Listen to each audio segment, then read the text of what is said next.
Divers gonna Dive deep. while you all splashing around in sheet on the surface. Afraid of going deep? Get your snorkels. Or hide-jaw fibs, hide-jaw lies.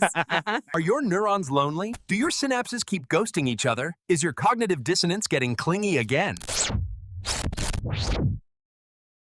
Welcome back to the Deep Dive. Today we're tackling something huge, a massive conflict. Yeah, really immense. 1,000 years of it. The 1,000-Year War, or sometimes it's called the Battle for the Future. We're going to try and break down this incredibly dark, really complex time for you using our sources as a guide. That's the plan. I mean, picture this world just shattered by something called the Merge. Right. And then for a whole millennium, from 2122 right up to 3122, it's just constant struggle. And the core conflict, it boils down to order versus chaos. Pretty much. You've got forces trying desperately to rebuild some kind of order, some stability. Okay. And then you've got these dark gods who just want to keep everything broken, so chaos. So let's talk about the order side. Tezcatlipoca seems like the main figure here.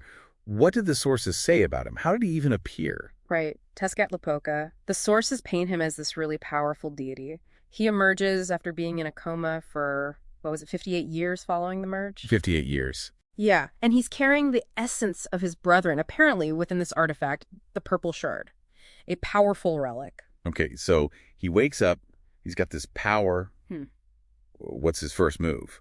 Restore balance, it says here. Exactly, but it's how he did it that's interesting. He didn't just go charging in, he started gathering survivors. Humans, yeah, but also friendly magical creatures, even some lesser gods who are still around. Anyone who could help rebuild. Sort of a coalition builder. Totally. And he set up these refuges, these strongholds. And the key thing, he blended advanced technology with ancient magic. Ah, okay. Not just one or the other. No, it was the combination. He taught people old magic to work alongside their science, all to protect civilians from, demon hordes, rogue AI war machines, the horrors of that era. Makes sense. And underlying all this, there was this other goal, trying to reclaim lost divine powers tied up in certain corrupted human bloodlines, a deeper layer to the fight. So he's juggling all this. Yeah. Building havens, fighting monsters, seeking lost power.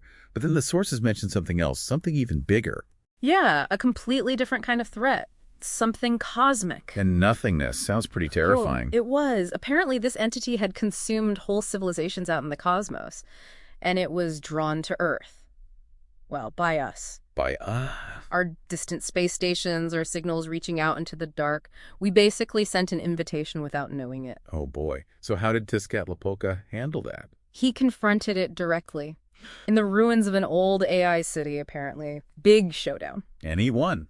He contained it, trapped its essence within its own labyrinth, using its own power to fuel the prison. It's complex. Contained, not destroyed. Exactly.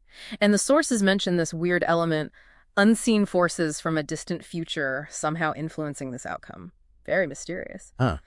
But here's the chilling part. Yeah. Even contained, the nothingness found a way to exert influence. How? If it's trapped? Through a quantum AI that got caught in the prison with it. This AI corrupted something called the Homology ARG, an alternate reality game that shaped how people saw reality. It corrupted a game. Turned it into the Weft-R. And this wasn't just a game anymore. It started subtly twisting actual reality to help the nothingness grow stronger from inside its prison. That's insidious. And the AI?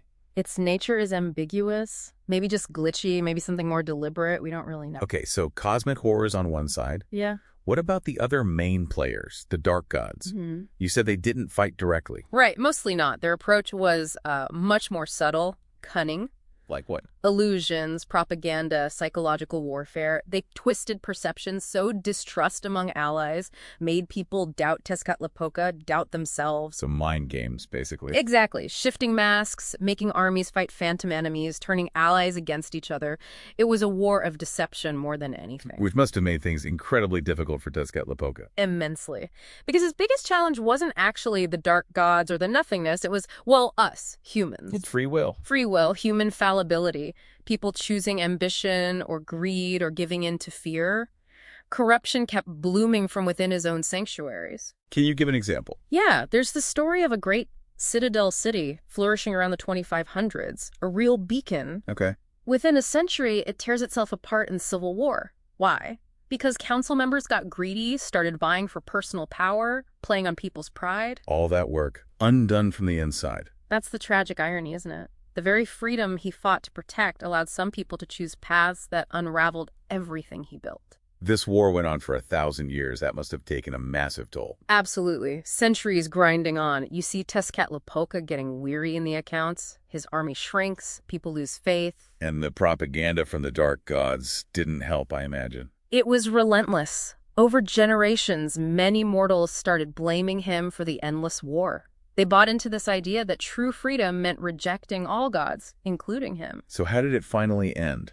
The climax in 3122. It's pretty devastating. The final blow didn't come from the dark gods. It came from his own side. His own army. A faction of them, yeah. Generals, people close to him. Influenced by centuries of that propaganda, convinced he'd become a tyrant himself. No.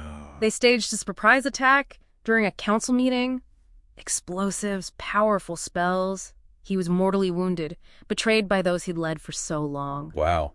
So that was it. That was the end of the 1,000-year war. His fall shattered the alliance, shattered the remaining forces of order, left the world just vulnerable, poised to fall completely into shadow. What an incredible and ultimately tragic story we pulled from the sources today.